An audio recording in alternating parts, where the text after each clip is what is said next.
Telangana cabinet కీలక నిర్ణయాలు తీసుకుంది. 15 కీలక అంశాల ఎజెండాపై చర్చించింది. ఇందులో ధరణిపై ప్రత్యేక దర్యాప్తు జరపాలని నిర్ణయించింది. దీనికోసం సిట్ ఏర్పాటు చేసేందుకు ఆమోదం తెలిపింది.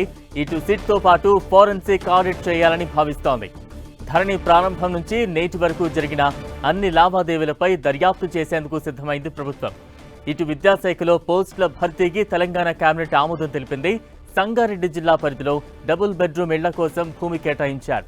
ఇక పాలమూరు రంగారెడ్డి ఎత్తిపోతల పథకం పెరిగిన అంచనా వ్యయానికి కూడా మంత్రి మండలి ఆమోదం తెలిపింది. బుల్లెట్ ట్రైన్ అలైన్మెంట్ లో స్వల్ప మార్పులకు గ్రీన్ సిగ్నల్ ఇచ్చింది.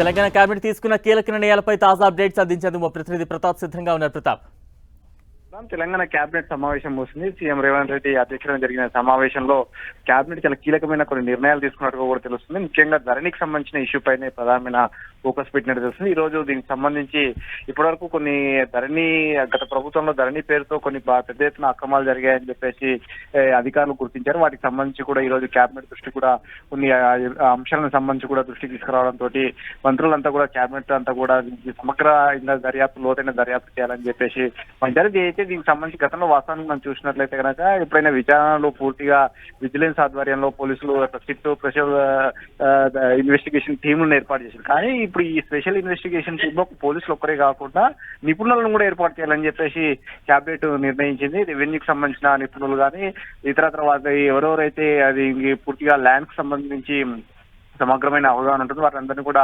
ఏర్పాటు చేసి దీనికి సంబంధించి పూర్తి స్థాయిలో ఆ టెక్నికల్ అంశాలకు సంబంధించిన వాటిని కూడా ఇందులో ఏర్పాటు చేసి ఎక్కడెక్కడైతే లోపాలను అంటే వాటిని ఆసరాలు చట్టంలో ఉన్న లొసుగులను ఆసరా చేసుకొని భూములను ప్రభుత్వ భూములు కానీ ఇతరత్ర భూములను కానీ పెద్ద ఎత్తున మార్పిడి చేసినట్టుగా కూడా గుర్తించినట్టుగా కూడా కేబినెట్ ముందుకు వచ్చాయి. వాటిని అన్నిటి కూడా సమగ్రంగా దర్యాప్తు చేయాలని చెప్పేసి కూడా భావించారు. ఎగ్జాంపుల్ గా మెదక్ జిల్లాలో కొన్ని అంశాలకు సంబంధించి కూడా భూములనంతా కూడా దాదాపు 400 ఎకరాలకు పైగా ప్రభుత్వ భూములు కూడా అన్యక్రాంతమైనట్టుగా గుర్తించారు. వీటితో పాటు రంగారెడ్డి జిల్లాలో పెద్ద ఎత్తున జరిగాయని కూడా ఆరోపణలు వస్తాయి. గత ప్రభుత్వంలో రంగారెడ్డి జిల్లా కలెక్టర్ గా అమయ్ కుమార్ ఉన్నప్పుడు ఇవి జరిగినట్టు కూడా సూచాయప్రాయంగా కేబినెట్ లో చర్చకు వచ్చినట్టు కూడా తెలుస్తుంది. ఈ అంశాలన్నిటి కూడా అసలు టెక్నికల్ గా జరిగిన ఈ అంశాలన్నిటి కూడా ఒక పేపర్ మీద తీసుకొచ్చి ఎవరు చేశారో దీని వెనుక అర్థం ఎవరుంది అనేది కూడా పూర్తి స్థాయిలో చేసేందుకు కూడా ఒక ప్రత్యేకమైన సిట్ ని ఏర్పాటు చేయాలని చెప్పి భావించారు. ఈ సిట్ లో అన్ని రకాలమైన నిపుణులను ఏర్పాటు చేసి సమగ్రమైన దర్యాప్తు చేయాలని కూడా ఒక నిర్ణయం తీసుకున్నట్టు తెలుస్తుంది. వీటితో పాటు